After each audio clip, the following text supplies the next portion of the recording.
Good afternoon, everybody. Thank you to two U.S. Senators for joining us today, Senator Alsobrooks and Senator Cory Booker. Wanted to get right into it since you're at a blockchain and crypto conference. Ask you both kind of what brought you to thinking about financial technology and crypto. You both came up through state and local politics and government. So maybe start with you, Senator Alsobrooks. Okay, well, thank you so much. Thank you, Adam, and what a joy it is to be here with my colleague, Cory Booker. Thank all of you for inviting me today. When you ask how I got here, many of you are probably aware, similar to Senator Booker, I served as an executive in my county prior to coming to the Senate, which means I believe I understand so clearly the needs and desires of everyday hardworking people. I personally grew up in a family where my mother was a receptionist for her entire career. My father was a car salesman. And so for me, the concept of economic opportunity and having opportunity to develop wealth and to pass that wealth on to your children is my top priority. It was the case as an executive, and I have brought that with me in a really intense way here in the Senate. I was approached by a colleague, Kirsten Gillibrand, very early on, who said, you know, I want to just talk to you about cryptocurrency. To be honest with all of you, I didn't have a chance really to talk about cryptocurrency in my prior role, but the way that I really came to understand about blockchain, cryptocurrency, and many of these other innovative issues is through my 20-year-old daughter and her peers, who made it very clear that their generation are very interested in this industry, interested also in technology and innovation and entrepreneurship. And it is my desire to ensure that they have every opportunity possible to become wealthy, to grow that wealth, to be able to be exposed to these new markets, emerging markets, and to be able to grow wealth. So that is how I came to join on to the Genius Act. I didn't know a lot about it at the time, but I've learned. And I really feel it's important to be at every single table where the discussions are happening around how we grow opportunity in this country. And you know, and it's been so far a really interesting experience, but we were successful. It wasn't easy, but we are continuing to work, and that's why I'm there. Awesome, awesome. Senator Booker? Well, first of all, I just want to be a little bit of the senator's hype man. You all, this is an extraordinary space that's rapidly moving. I've got over a decade in the Senate, and I've seen the industry really come forward.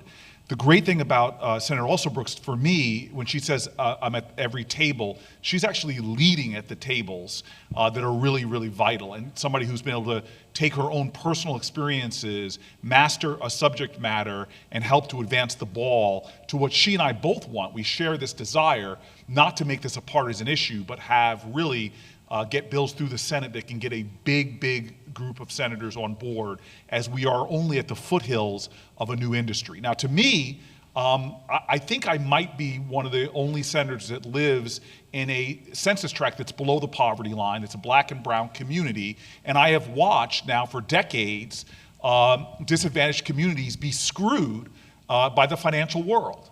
You could walk with me around my neighborhood and I could show you check cashing places, payday lenders, rapid refunds, all taking advantage of low-income working people. I have a big immigrant community. When they're trying to send money back home, they're paying outrageous rates.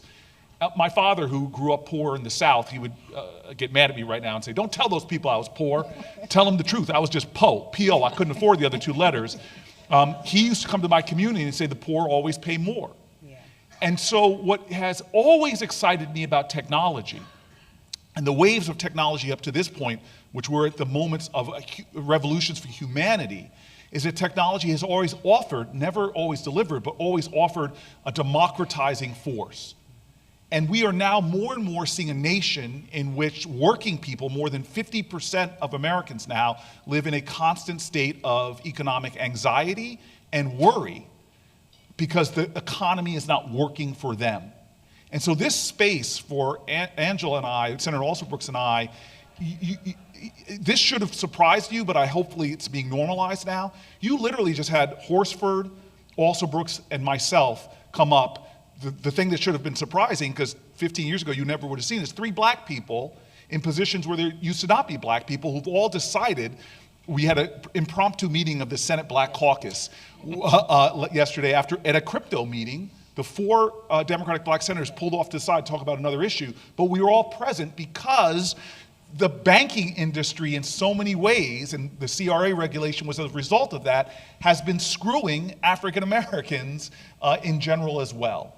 So we see all of you, we see this industry full of possibility to have a democratizing force in our nation to create and expand opportunity for more Americans and deal with the unfinished business of our economy to make it work for everybody. And you know what, Adam, can I just add on something to what Senator Booker said? I think I say it this way, he said it even better. But I am new to the Senate. I have come to a place, and I think I bring, as I've explained to you, a completely different view of how people feel about the way they've been represented. And one of my observations right off, and I think Senator Booker would agree with this, and I've said this to my friends even in our party, is that it is my feeling now that we love poor people, but we just obviously don't know very many of them. Because if we did, I feel that we would be making completely different decisions about the pathways that are necessary for them to really be able to chase after the American dream. And I think that is what Senator Booker is essentially saying. And so we are determined that we are going to be at every single table and a part of every single discussion that will allow the people that we have represented and lived with and lived like to really be able to gain access to wealth and opportunity in this country. Great comments. I want to drill down on that a little bit more. I worked on the House side for 20 years for a very progressive member of Congress, and I was always surprised that blockchain and crypto wasn't embraced by the progressive world, given that it allows you to effectively circumvent many of these, Wall Street boogeymen that we've so persecuted for so long about preventing access. Where do you see this with the progressives? Obviously, the Black Caucus, I think we see inroads being made there, Hispanic Caucus, but where do you see this now when it comes to the more progressive members in terms of being just open to blockchain, being open to crypto, and also what do you see as the biggest barriers that we as an industry need to really overcome to have those real discussions? Well, see, one of the things I'd say when you say how do they see it, well, first of all, let me just talk about the people. I think what this industry has a great opportunity to do is to communicate with those communities for yourself. That's what I think. I think that when they understand it, we hear so many of the terms, it's confusing for a lot of people, but when they come to understand what this is really about, the opportunities it opens up, the senator used the word democratizing. And when we explain to them how this opens up markets, allows them to more quickly and cheaply do business with each other, to be able to grow their businesses and to grow the economy, I think that they will lean in and understand that this is quite beneficial after we make it safe. What we want to do now is to make it safe for more and more people to participate. That's what I'm interested in, is really creating the guardrails. We don't want people to be ripped off. There are a lot of people who are concerned about scams and about being taken advantage of. But I think many of them, when they come to understand what opportunities are presented, and we have to communicate that to them, we have to educate people about how this can be used and how it benefits our communities, I believe that they lean into it and are very, very supportive of it. 6 very powerful words for persuasion that you all should know. Let me tell you a story. This is an industry that should be showing its ability to make an impact. I talked about the immigrants in my community who now could transfer money back home without paying this terrible VIG. I've sat with artists now who are using the blockchain to get money for their works that they could have never accessed before. They were exploited artists coming up. I could give you story after story after story. We need to elevate and celebrate the possibilities that are going on here. The second thing I want to say about the progressive world, there are a lot of people in my caucus who have voted different than me on these issues. And the stories that they're telling are born from the painful exploitation of the financial industry in the past. Devastating stories they're telling about how lives have been destroyed. And they're very concerned about that. What Senator Alsobrooks has helped to lead is pulling together a dozen of us, the dynamic dozen, or whatever alliteration I could find, of us who said, you know what, these are legitimate concerns: consumer protection, bankruptcy protection, corruption in government. I mean, we might think about dropping a Cory coin at the end of this, but corruption in government. I could go through all of the legitimate concerns that people on the left have. And so that's why what my colleague has helped to lead is putting forward our key principles that the Democratic Party should have. That, as I talk to my friends in industry and my innovators in this space, they're not outrageous. So let's not just dismiss people on the left, but listen to what their legitimate concerns are, born out of experiences within the financial industry, and try to make sure we're landing a bipartisan bill. And the great thing that people in this room and others can do is to not make this a partisan issue, but really work hard in bringing together that kind of consensus so that we can actually begin to embrace the future. And that's what everybody here, I think, understands. If I told you in 2005 that the social media companies were coming and we're going to transform, like the majority of American voters now don't get their news by watching, Walter Cronkite, as my parents did. They get them on their hand. We couldn't have envisioned what the world was going to change.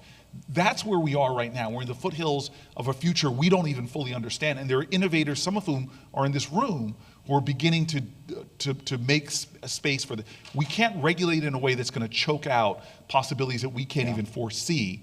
But we have to make sure we're putting guardrails on to regulate this space in a way that in the financial markets has helped American markets to be the most vibrant on the planet. Yep.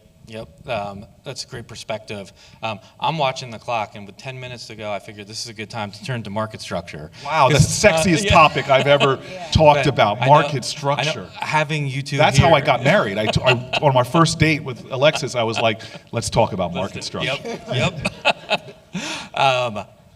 We're really fortunate to have both of you here because we all know how critical you are to these discussions. To your staff, to Perrin and Melissa, apologies from all of us for blowing up your phones and emails. So we thank you for being here. We thank you for engaging in such a thoughtful, substantive way on this. With that, I want to ask you, how's it going on market structure? I know there's probably maybe some things you can't say now, but in terms of high-level views or how you think these discussions are going, what can you tell us? So let me go, because I have the least complicated of the two. My colleague here is on the banking committee, where a lot more of the action is. I'm on the ag committee, and so I'll just really quickly. So we know that the DCCP, the Digital Commodities Consumer Protection Act, on the last Congress had this incredible coming together of Bozeman and Debbie Stabenow. A lot of us on ag really were able to move forward on a joint bill. We're building upon that now.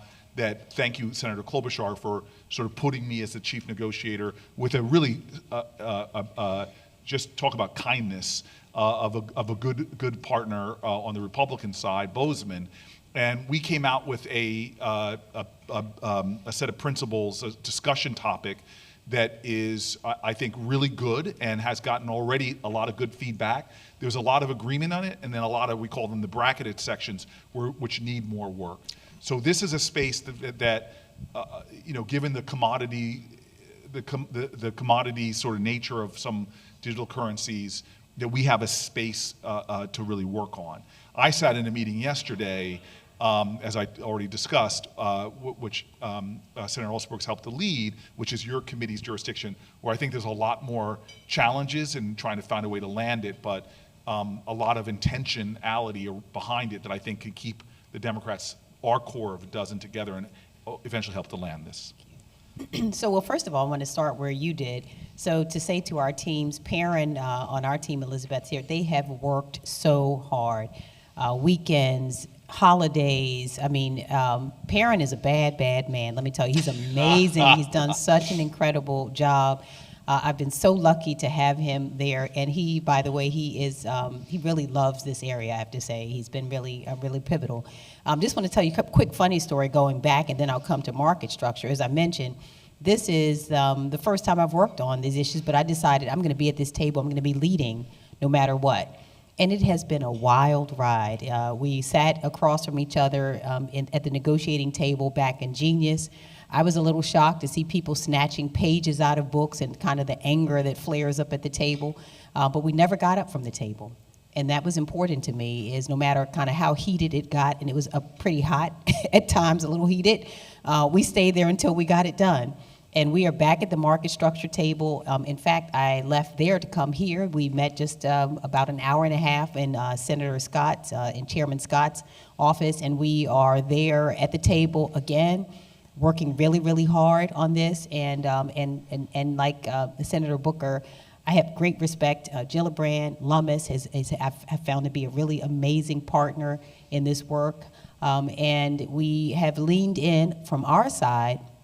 I think we've leaned in a lot, and we have really been able to see, I think that, our colleagues have seen a lot of things that mattered on the Republican side, and we need them to lean in a bit on some of the things that matter to us as well. I think ultimately the substance matters, but we are working really hard. I think we've made really great progress. There have been really good faith negotiations happening, and so I feel good about it. And we're going to keep working. We're going to be working throughout this weekend and into next week as well. But you should know that there are very good faith, at least I feel from our side, and I think the other side, we're having good discussions. So we'll see. But again, the things that we mentioned, we want innovators to be able to enter this space and have some guardrails and some rules of the road. But we also want to make sure, I'm very concerned that we have people who are safe to do so, to engage in it and not to be, we had people lose millions of dollars in crypto scams last year, but we want to be able to put forward a product. We know this is happening. We want the United States to continue to lead. Our global position is important. We want to get it done, but we're working hard to get it there. Do you feel like, of the 12 Democrats in the room, do you feel like you're united together, or do you feel like people may do their own thing? Well, I think, I think we're working together really well. We have very smart people around that table, as Senator Booker mentioned, who have legitimate areas of expertise and concern. But people have really leaned in. We have come very far. And as I've mentioned, we are leaning way in. In fact, I think we have really worked hard on the issues, as I've mentioned, that matter a lot to our Republican colleagues. And we are, there are some issues that we've said are very important as well. But I think we are, our side, we're working really hard, and I think we're pretty together in it. Got it. Very together. One question I have to ask, and several came up to me and asked if I could ask you a question about DeFi and kind of how you're thinking about it. The themes of financial inclusion come to mind, also the themes of regulation. How do you apply regulation? And there's a balance here. There's a balance for any new technology, but allowing the technology to be used as a tool to reach new consumers, but also protecting those consumers. What can you say about DeFi and maybe how you're thinking about it?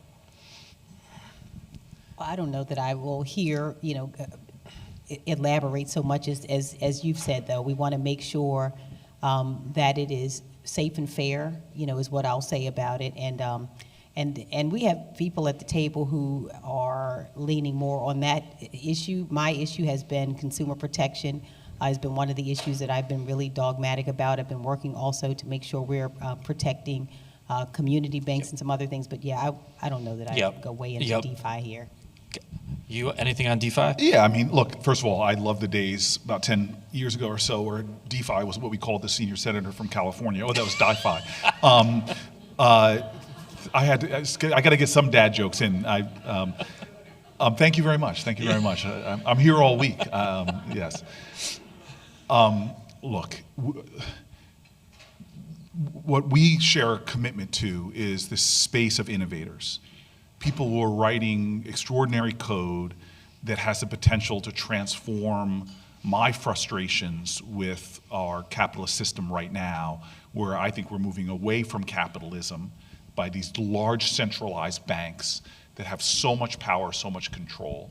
This idea that with fintech and all these sort of innovative platforms that give people in my community, my neighborhood, a chance to access capital, a chance to make investments, a chance to expand. We have got to protect that. And what I love, even at our conversation yesterday, to hear Democrats say, we can't criminalize people who write code, for crying out loud, that makes me really happy. So there is a very big focus on protecting sort of the DeFi space because we know we need to give the ability for innovators to thrive. There is also a legitimate concern, as I've sat in a skiff, that we cannot ignore that we have a very dark side of human intention that is out there doing horrific things. And that we've got to find ways, whether it's mixers and tumblers, to try to stop bad people from doing bad things. And that's the balance here. And we have hard lines on the people that want to protect innovators and possibilities, but also very common sense things we can be doing to protect for those things that people are really concerned about. And by the way, I keep making this a spectrum of the left to the right. There's some very loud voices on the banking committee in the Republican space who have some very big concerns about national security and more. This is a balancing act. And there should be no absolutists in this room.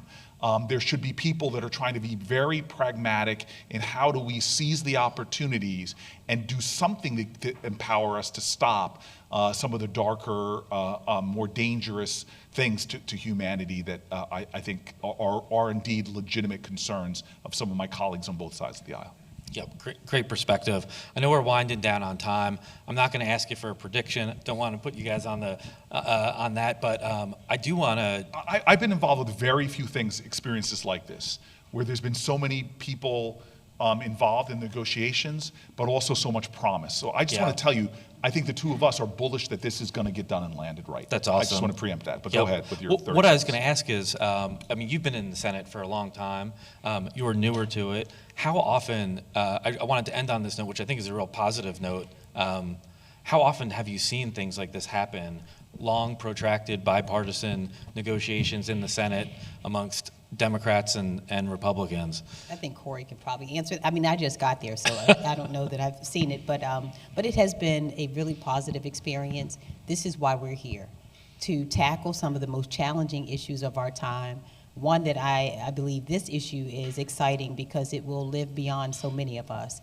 And it is exciting to me to be at the table, to be at the ground, for something that I see will do exactly what I came to the Senate to do. To open up opportunity, to create wealth for more people, to give all of our kids the opportunity to chase the American dream.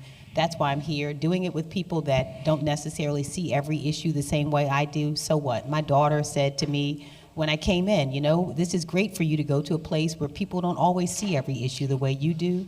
You're lucky to hear why they do, and we know that, this is why we're here, is to tackle the tough issues.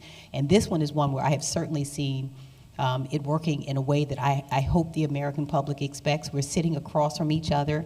We're working as hard as we can, and we're going to, as Cory has said, we are here because we want to get something done. We don't waste our time sitting at these tables. We expect to get things done. We understand that, and that's why I'm there.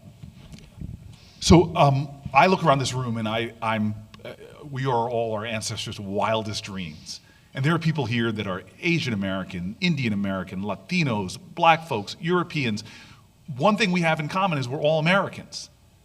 There's this chaplain during the Civil War from the Union Army who asked a really profound question. He said, "Are we a nation or have we a government?" I think we're still a nation. I think regardless of your politics here, we are special. We have a calling amidst humanity. And the two generations before me, the greatest generation and my parents' generation, answered that call. They did humanity-changing things, whether it's beating the Nazis or going to the moon. We're up now. Gen Xers, millennials, Gen Z, what are we going to do to shape humanity? Well, the first thing we have to do in our own nation, in our own house, is redeem the dream. Because most Americans now do not believe the American dream. My parents' generation, when my grandparents gave birth to that generation, 90% of them did better than their parents. Now we have stagnated. If you were born in the 80s, then only 50% do better than their parents. If you're Gen Z, it's going to be even less unless we do something to change that. This is the moment. We are on the precipice of a new era of humanity, and there's a global race going on to define it. I think we have something special, that we have a nation that is showing that this country, which broke with the course of human events and dedicated itself to this grand proposition that people that are not united by religion or race, or because we all pray this, whatever, but we can put virtue first. This idea that we can show what prosperity and possibility look like. We're in that space right now in this room. And it's not just about avarice and some folks getting wealthy and getting rich. It's about showing that we can organize ourselves in a way where we show humanity what's possible. That's what's at stake here. And so I am dedicated to that idea. But more of us have to get back to redeeming the dream and then showing what's possible. Because if we don't get there, people who don't share our common values, who don't share our common ideals might get there before us. And that, I think, could be a very dangerous thing. The last thing I'll say is this. There was a speech on the Senate floor today, which every senator has to do, called their maiden speech. And my colleague from New Jersey, the first ever Korean American, again, were all of our ancestors' wildest dreams. His parents were, during the Korean War, got out and came here. He pointed to the words above the presiding officer, which are e pluribus unum. And he said, from the many one, there's a verb lacking there. And he went back to say, where's this phrase that's a hallmark of our country, out of the many, where's it come from? And he found it in Cicero, that it originally comes from Cicero. And what was the verb? How do you go from the many to the one that he talked about? It's the same ideal that was talked about in our founding documents, where our declaration ends with, we must mutually pledge to each other our lives, our fortunes, and our sacred honor. The Cicero, how do you make it work, was what he said was this concept of love. God, if there's patriotism in this room, then get rid of the rank partisanship. If there's patriotism in this room, get rid of this idea that I'm going to get better by making sure I crush your dreams. This is a moment where we have to begin to think collectively. How do we bring people together, Democrats, Republicans, Americans, to make sure that we're not just to have some government in Washington, but that we are a nation that still, in our generation, does things that others think are impossible. Thank you, Senator, and thank you for giving us that broader perspective.